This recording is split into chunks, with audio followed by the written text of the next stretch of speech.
Hello and welcome to episode 178 in this really shitty lit room.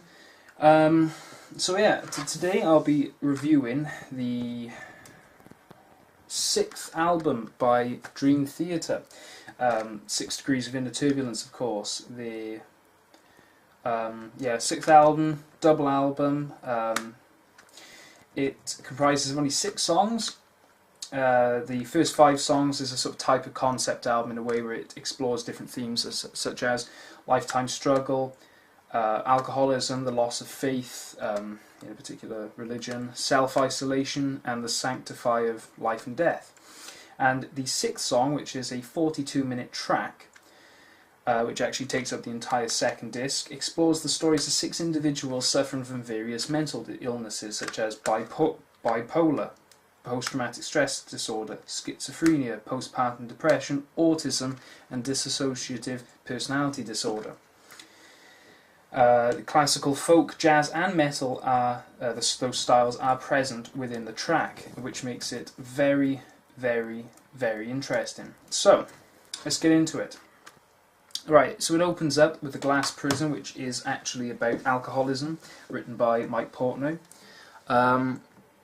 So it starts with a very atmospheric and dark intro with static church bells and a very haunting guitar part before a huge burst of crunching chords, powerful drumming. The main riff is heavy, fast, amazingly technical, everything you expect from Portnoy, backed by intense sweep picking and relentless bass pedals. Now, when I was actually reviewing the 6 studio albums that I did before, I wasn't actually a massive fan of them, of Dream Theater.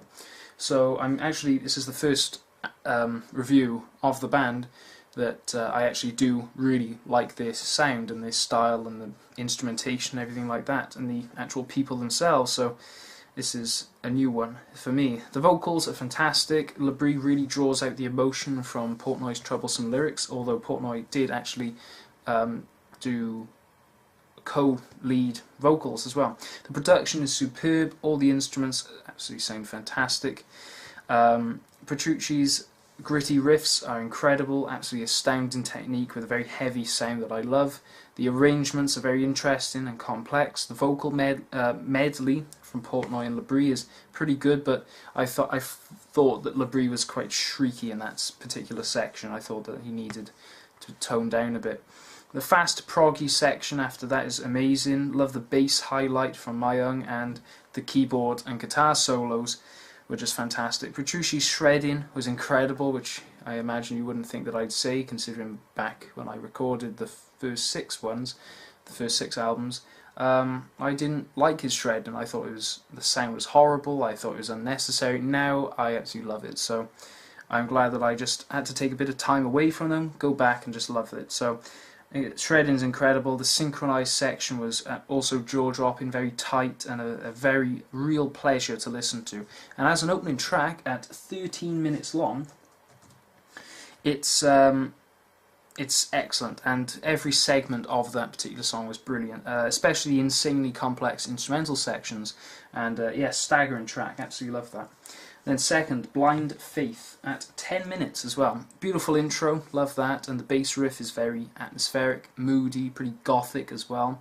The laid-back approach really helps the songs, very sublime melodies and beautiful arrangements as well. The heavier, industrial-esque choruses are also fantastic, creates that diversity, and bloody hell, I can't even get the words out. It is accessible as well in comparison to other Dream Theater songs which aren't to the general public.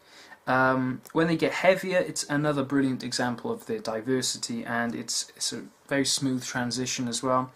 It's pretty groovy during those instrumental passages, even with the heavier side still shining through. The solos, yet again, are absolutely astounding. Pure talent, and this sound is instantly recognisable. The only downside is the song. It's probably James Labrie's lyrics. I mean, you can write what you want, but I think he was, I don't know. I think it might have been slightly too dismissive of his past faith. But again, you can write whatever you want. I'm not denying that. I'm just saying that I just didn't like the lyrics, that's all. Apart from that, it's just another incredible track. Very impressed by the quality of those two songs. Then we get to Misunderstood by Petrucci. Love the melodies again and the thick atmosphere coated with, you know, beauty, which you don't find, which I didn't actually find in those 6 albums that I reviewed, but now I can see it. Labrie is absolutely fantastic, really excels himself. It is truly sublime, this song. Contains amazing technical drum fills, strong bass groove, and a gorgeous mellotron that adds a real sense of darkness and paranoia whilst being sublime at the same time. That's the power of a mellotron. Despite being less complex here, there is still room for impressive musicianship, especially from Mike Portnoy. The solo is very strange due to that intense sound, but it fits in with the secluded and emotional lyrics. Petrucci's doom-riddled guitar juxtaposes those melodies and the synth swells, but it really works, especially with Rudess's very complex keyboard playing on top. The last 2 minutes is a mad cacophony of intense and painful sounds, and it's perfect at matching that dark atmosphere. Another excellent track and a definite highlight, and everyone on this song and on the album so far was absolutely on top form, no doubt about that. And then we get to the, Blind Faith was about questioning religious belief. Misunderstood doesn't say what it's about. The Great Debate is about the topic of stem cell research. Now, I'm not actually sure exactly what all that's about. I've heard a lot about it. I still can't even get to grips with it, so I'm just going to actually just talk about the song. Epic atmosphere with samples related, voice samples related to stem cell research. The psychedelic music perfectly molds with the pretty dark theme. Petrucci's main riff is very exciting and even could be used for a gent song. The arrangements are still unconventional and progressive, especially from the palm-muted guitar playing. Fantastic crunching sections that are really heavy, pretty brutal actually, but it's still melodic at the same time. Weird combination, but the unconventional arrangements are also hypnotic and it's just simply amazing. The instrumental passages are incredible, again never a dull moment, but always exciting and progressive. Rudess's solo is absolutely astounding, but the synchronized riffing towards the end of the song is also incredible. It always impresses me with the original arrangements, the technique mixed with some melody and their incredibly tight musicianship. And one after another on this album, it's just simply spectacular songs. And number 5 is called Disappear, about the subject of death. Oh, happy days. Disappear, definitely melodic and more vocal based with focus on James's lyrics. So usually when you get a Labrie song, it's more based on the vocals, which no problem there, as I actually like his voice. When I didn't like it when I first heard it, doing those 6 albums. The instruments work really well here, just enough to complement the gentle, melancholic mood, and when it gets slightly heavier, it still retains the same atmosphere perfectly, and it's just another fantastic track. It's great to hear the melodic side of Dream Theater rather than all the progressive noodling, although I absolutely love that, so I'm not complaining there. And then it gets to the 6th song, as I said, is about 6 characters who have mental illness, is the word. So 42 minutes long this song is, and I actually split it up when I was listening to it. I just listened to the first half, which is 54 minutes, and then I listened to the second half, which was 42 minutes. So it opens with a very grand orchestral opening, even with military snare rolls, very much influenced by classical music, as it says at the description, and it does sound absolutely amazing. The overture is a powerful example of what Dream Theater are about and capable of: progressive music that destroys the boundaries of overall music, not just metal and not just rock, but classical. It incorporates jazz, like classical as you said, folk in places, and of course the metal. The first part is just simply astounding. It's an absolutely fantastic overture. About to Crash is pretty soft and there's a gentle melody throughout. Petrucci is solid, simply playing chords, while Rudess and Portnoy make things technical. Labrie is superb, very strong and dramatic delivery. Petrucci's solo is just absolutely gorgeous, very Gilmour-esque from Pink Floyd, of course, but with more of a technical edge in this particular solo. War Inside My Head is instantly heavy, it just gets you in there, pretty dramatic, lyrically dark as well. Fantastic section that really closes well. And the test that stumped them all opens with, again, more impressive synchronized notes that are played with speed, precision, and the incredible technical ability that they are known for. Petrucci's shredding riffs are absolutely amazing, very thrash-like actually, as it says there that they were inspired by Megadeth's Rust in Peace, and I did notice riffs which reminded me of that album, and if you haven't checked it out, I have done a review of Rust in Peace if you want to check that out. Yeah, very thrash-like and heavy. The theatrical vocals are really good, and I believe that facets of this album were definitely inspired by The Wall. I don't think it's said up there. The dark and psychological lyrics, which are very present and omnipresent within The Wall, also have similarities with that Floyd album. Petrucci's solo was brilliant, amazing speed as always, and well, as always, that's a lie. And it just sounds really good. The sound of it sounds fantastic. And I've now realised that I've finally realised that the sound is fantastic from Petrucci. Rudess's solo is also great. The keyboard playing has absolutely been phenomenal throughout the album. Incredible musician, an absolute freak of nature. Goodnight Kiss opens with a sublime Alex Lifeson-esque guitar soundscape, if you will. Labríe's heartfelt vocals really convey Portnoy's emotional lyrics, superbly sung as well. The guitar solo is very moving and overwhelming. The notes truly soar, which I think is fantastic. Gorgeous spotlight, and is simple again. Oh, sorry, I just hit the camera.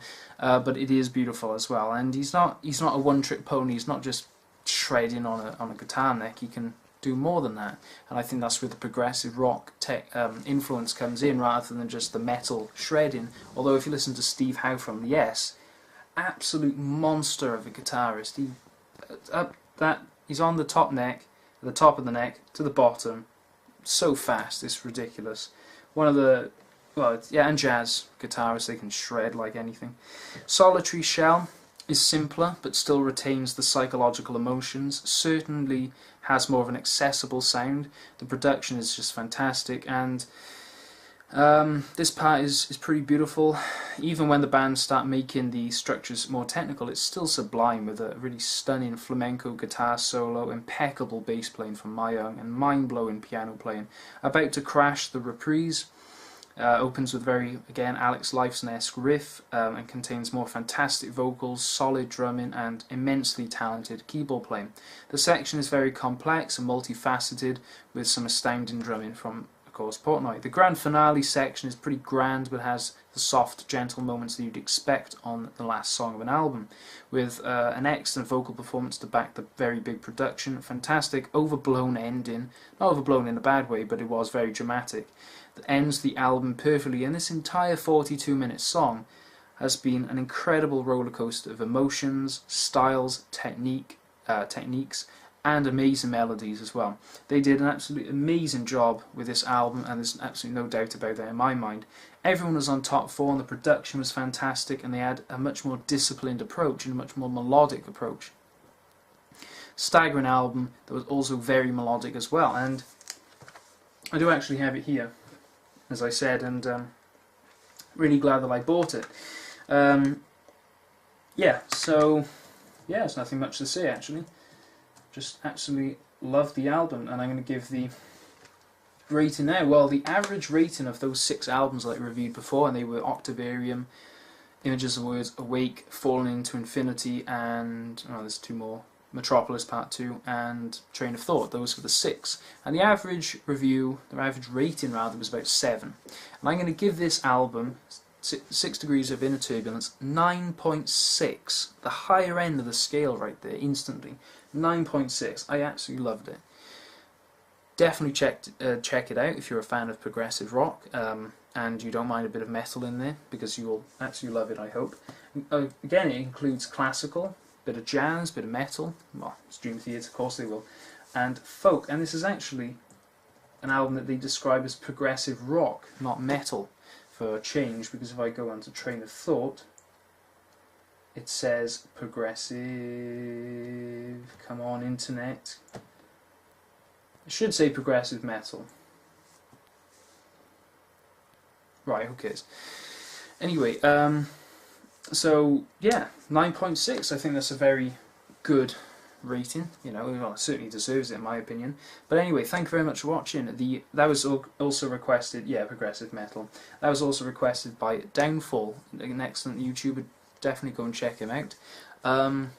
So yeah, I don't know what the next Dream Theater album review will be, but I will be re-reviewing the 6 Dream Theater albums that I reviewed before, because I think I need to investigate further into those albums to truly understand where I stand with those albums. So anyway, thanks very much for watching. Next episode I'll be reviewing 10 by Pearl Jam, their debut album. So hopefully you'll join me then. So thank you very much for watching. If you enjoyed it, please give it a like, comment, subscribe if you haven't already, and request any album, DVD, or React to Watch Mojo episode you want me to react to. As long as they're musically related. And thanks for watching. God bless. Stay safe. Have a nice day, and thanks for taking the time to watch this video. Thank you, and